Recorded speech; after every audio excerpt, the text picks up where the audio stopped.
भक्तों, मांसाहार पुण्य है या पाप?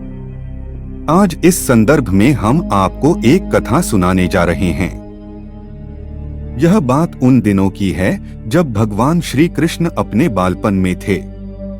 एक बार जब श्री कृष्ण एक पेड़ के नीचे बैठे बांसुरी बजा रहे थे, उसी तरह एक हिरन दौड़ता चला आया और उनके पीछे जाकर छुप गया। हिरन बहुत ही घबराया हुआ था। भगवान श्री कृष्ण ने उसके सिर पर हाथ फेरते हुए कहा, क्या हुआ? तुम क्यों छुप रहे हो?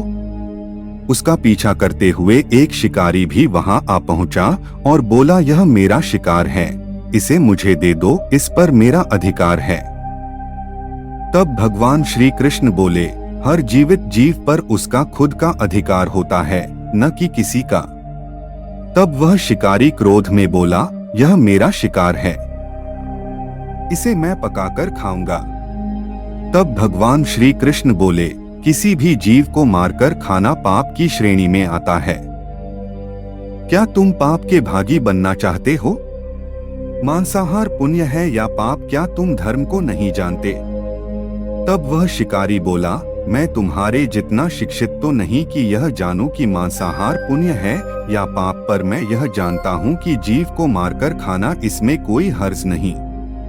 मांसाहार से तो एक तो वह जीव को जीव बंधन से मुक्त कर रहा है, फिर क्यों मांसाहार से मना किया जाता है?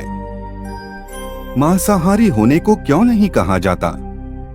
वैसे भी मैं इसको मारकर नीच योनि से मुक्ति दिलाकर पुण्य ही कमा रहा हूं, फिर इस पर पाबंदी क्यों? इसे तो प्रोत्साहित करना चाहिए। जहां तक मैंने सुना है, जीव हत्या तो शास्त्रों में भी बताया गया है। राजा लोग शिकार किया करते थे। ऐसे तमाम तर्क देते हुए श्री कृष्ण से पूछा कि फिर क्यों ये मांसाहार गलत है और पाप की श्रेणी में आता है?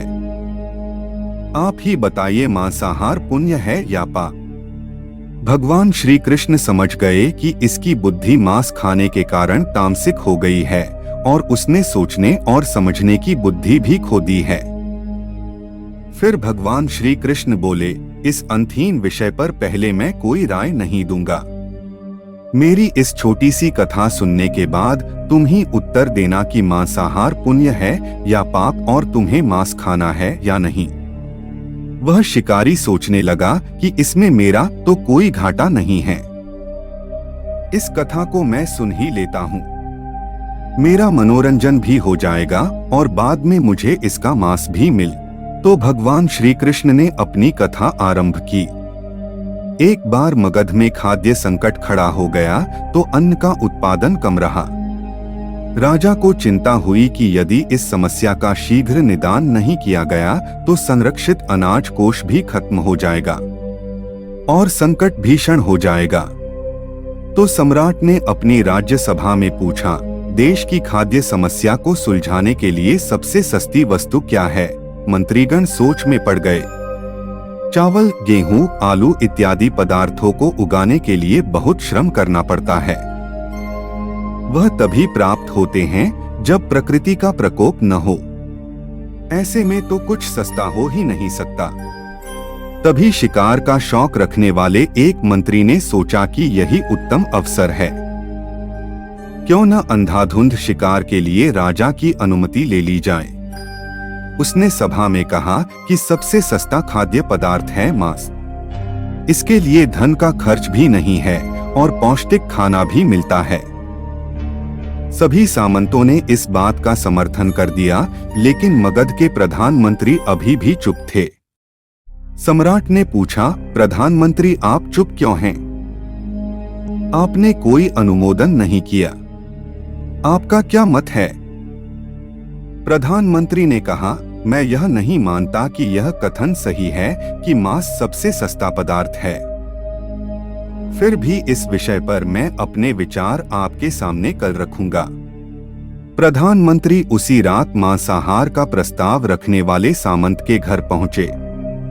सामंत ने इतनी देर रात प्रधानमंत्री को अपने घर आया देखा तो वह घबरा गया। किसी अनिष्ट की आशंका से वह कांप गया। प्रधानमंत्री ने कहा, संध्या को महाराज बीमार हो गए, उनकी हालत बहुत ही खराब है।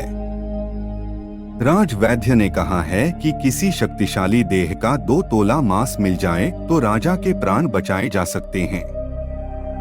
आप महाराज के सबसे विश्वास पात्र हैं, इसीलिए आपसे योग्य कौन होगा। इसके लिए आप जो भी मूल्य लेना चाहें ले सकते हैं। आप कहें तो इस काम के लिए मैं आपको 1 लाख स्वर्ण मुद्राएं भी दे सकता हूं। एक बड़ी जागीर भी आप मांग सकते हैं। बस आप अपनी इच्छा कहें। मैं कटार से आपके हृदय को चीर कर बस 2 तोला मांस निकाल लूंगा। वह सोचने लगा, जब जीवन ही नहीं रहेगा तो लाख स्वर्ण मुद्राओं से मैं क्या करूंगा और बड़ी जागीर भी किस काम आएगी। वह झटपट अंदर भागा और अपनी तिजोरी से 1 लाख स्वर्ण मुद्राएं लेकर आया। मुद्राएं देकर उसने प्रधानमंत्री के पैर पकड़ लिए और गिड़गिड़ाते हुए बोला, श्रीमंत, मैं आपकी 1 लाख मुद्राओं में अपनी 1 लाख मुद्रा और मिलाता हूँ। इस पैसे से आप किसी और सामंत के हृदय का मांस खरीद ले, किंतु मुझे जाने दे। यह बात किसी और को पता न चले। मैं आपसे आग्रह करता हूँ। प्रधानमंत्री जी यह सब समझ चुके थे। वह उसे थोड़ी और मानसिक पीड़ा देना चाहते थे। प्रधानमंत्री ने आगे कहा, सामंत, आप शरीर से बलिष्ठ हैं। आपकी कद काठी महाराज से मिलती जुलती है। इसीलिए राजवैद्य ने खास तौर पर आप ही का नाम लिया है।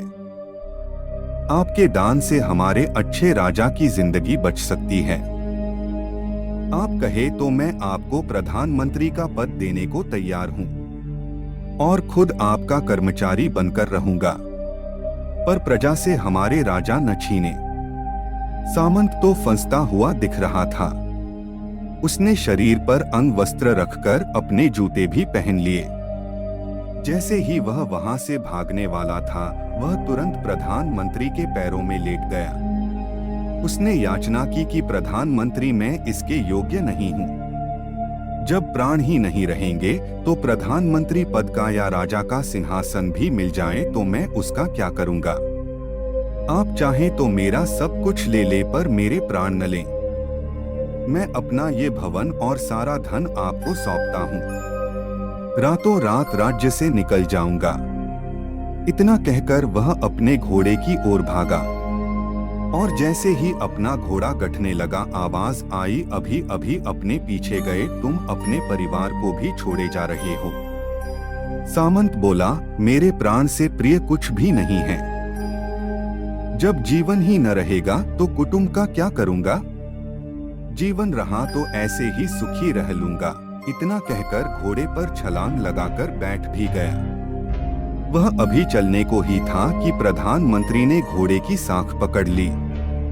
वह सामंत से बोला, भागने की जरूरत नहीं है। आप आराम से घर पर ही रहो। मैं किसी और का प्रयास करता हूँ। यह कहकर प्रधानमंत्री वहां से चले गए। तो दोस्तों, धर्म से संबंधित जानकारी पाने के लिए ज्ञान गंगा 276 चैनल को सब्सक्राइब, लाइक, कमेंट और शेयर करें। जय माता दी।